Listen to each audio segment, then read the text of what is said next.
This is a technique for masking. So I've made my own paper and then cut out a shape of a leaf. And that shape, I continue to use that as a mask for other projects that I do. So what you're going to do is create your shape and then paint coming into that. You don't want to go this way because you'll push paint up underneath of it. So work from the edge of it out.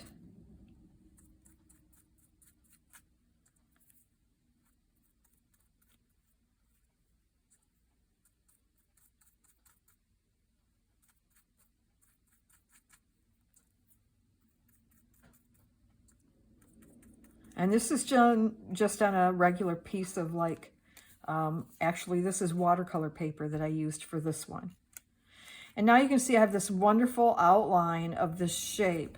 And now that I've got it painted, I can do anything I'd like with it. I could go ahead and come over here and try to match that design a little bit and paint in my entire light leaf shape to try to match that side.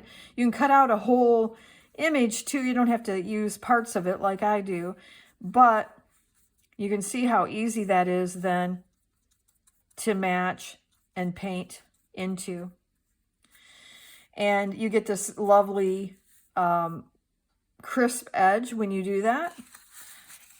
The other thing I'd like to mention is that little outline there could become anything. It could be trees or bushes in a landscape, just depending upon how big you cut this and how much of it you use. Like for instance, if I just did this little part,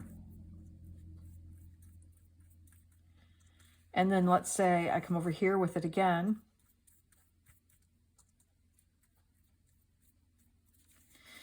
now I have what could be maybe a tree line, and I could fill it in just by doing that. So now I have this wonderful little tree line moving along. So that's one way of using masks, and this is a clever little shortcut saver when you want to save some time on your painting.